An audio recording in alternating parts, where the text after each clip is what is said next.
بسم اللہ الرحمن الرحیم الحمد للہ رب العالمین والصلاة والسلام علی خاتم النبی۔ زندگی کا کوئی کرینہ ہو یا کوئی خزینہ ہو، نبی محتشم صلی اللہ علیہ وسلم کی حیات مبارکہ کا عکس بڑا گہرا ملتا ہے۔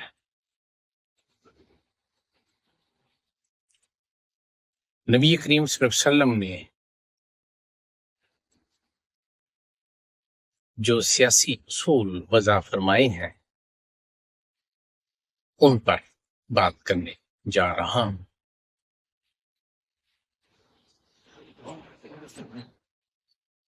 حاکمیت اعلیٰ اللہ کے پاس ہے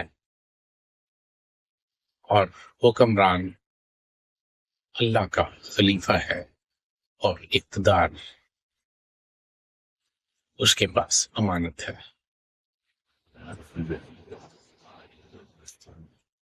آئین سازی میں شریعت کی بالادستی ہوگی،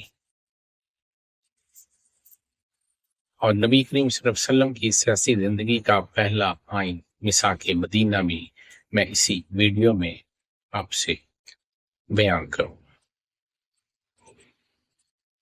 قرآن مجید مکمل ضابطہ حیات ہے اور ہر مسئلے کا حل اس میں موجود ہے۔ سیاسی حقوق کا احترام ریاست اسلامیہ میں لازم ہے۔ جہاد ہر مسلمان پر فرض ہے، لیکن اس کا اعلان امیر کرے گا۔ افراد کی تعلیم و تربیت، خواہ وہ اخلاقی ہو، فنی ہو، صنعتی ہو، ریاست کی ذمہ داری ہے۔ ریاست عدل اور مساوات کے اصول جو اللہ تبارک تعالیٰ نے وضع فرمائے ہیں کی پابند ہوگی۔ فیصلے باہمی مشاورت سے کرنے کا حکم ہے۔ اطاعت امیر کا حکم ہے، اس شرط کے ساتھ کہ وہ احکام خداوندی سے معاملات سلطنت کو چلائے گا۔ اقلیتوں کو تحفظ دیا جائے گا۔ اطلاع و فساد ہر طرح سے ممنوع ہوگا۔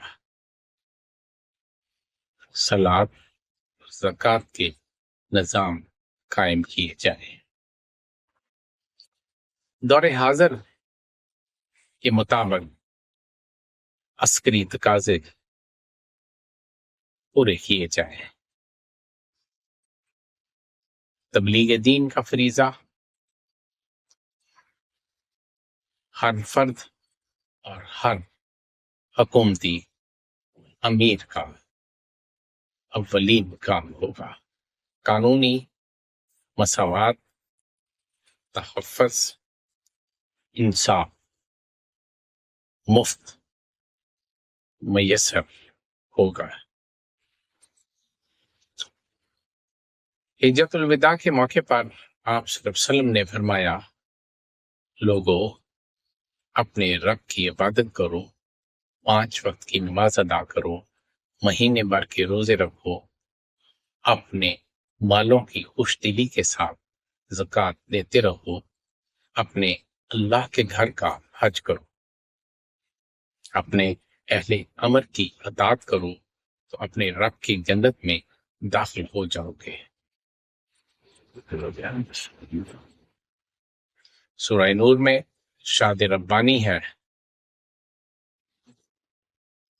اللہ نے تم میں ایمانداروں اور نیک کاروں سے وعدہ کیا ہے کہ ان کو بے شک زمین میں اپنی خلافت اس طرح عطا کرے گا جس طرح گزشتہ امتوں کو اپنی خلافت عطا فرمائی تھی۔ ان کے دین کو جس کو اللہ نے پسند کیا تھا بے شک قوت بخشے گا اور ان کی بے امنی کو امن سے بدل دے گا۔ اللہ کی عبادت کریں اور کسی کو اس کا شریک نہ ٹھہرائیں۔ میں ساکے مدینہ بیان کرنے جا رہا ہوں۔ کچھ اصحاب اہل سین اس کو آپ صلی اللہ علیہ وسلم کی سیاسی زندگی کا پہلا تحریری آئین قرار دیتے ہیں۔ یہ تحریر محمد رسول اللہ صلی اللہ علیہ وسلم کی طرف سے ہے۔ قریش اور یثرب کے مومنین اور مسلمین کے مابین، ان کے مابین جو ان مسلمین و مومنین کے تابع ہیں اور ان سے منسلک ہیں اور ان کے ساتھ شریک جد و جہد ہیں۔ یہ تقریباً 44 فریقین نے اس مادے پر دستخط کیے تھے۔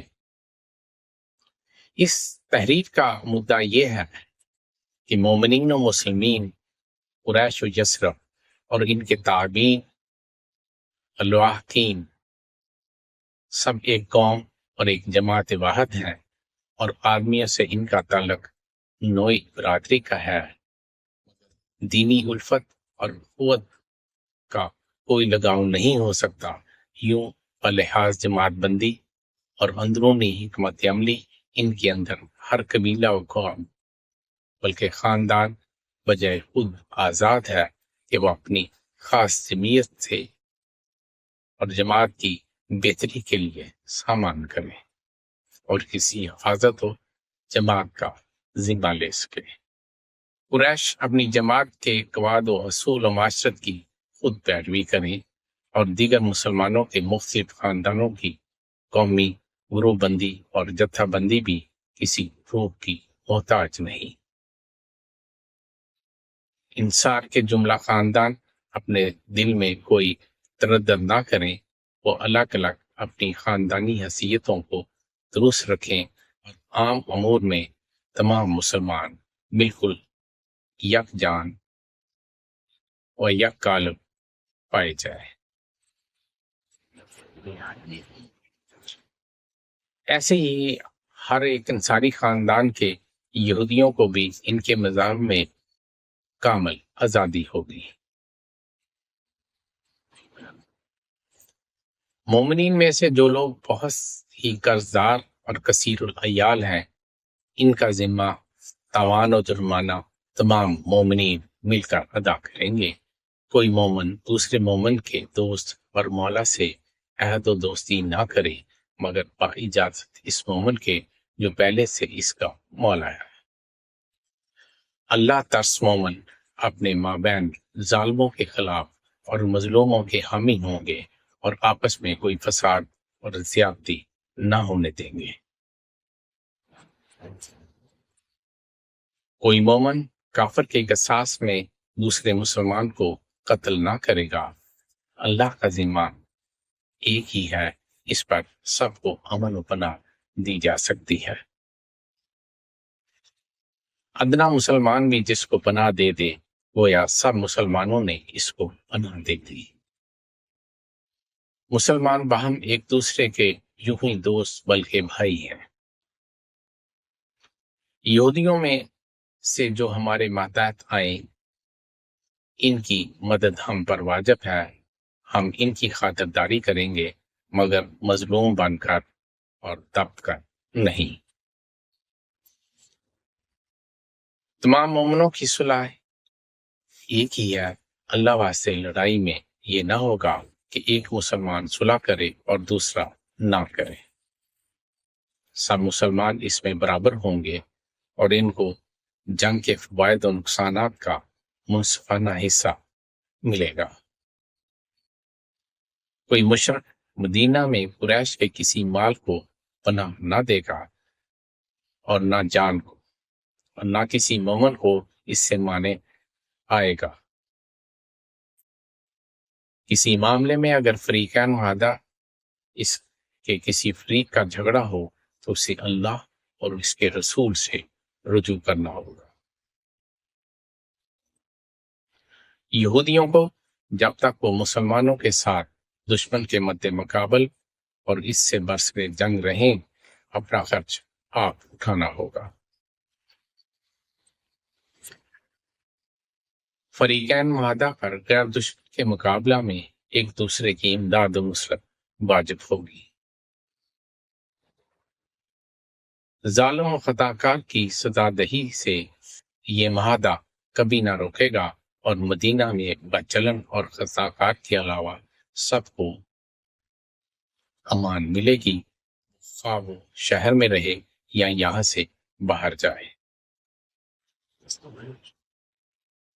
اس وعدے کے پابند فریق قریش اور اس کے مددگار کو بھی ان کے مددگاروں کو بھی پناہ نہ دیں گے۔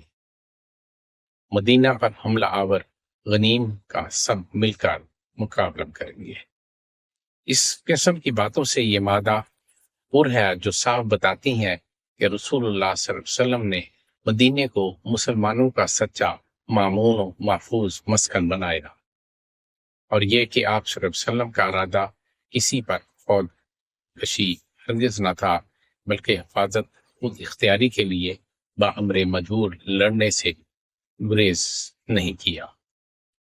وما توفیقی الا باللہ۔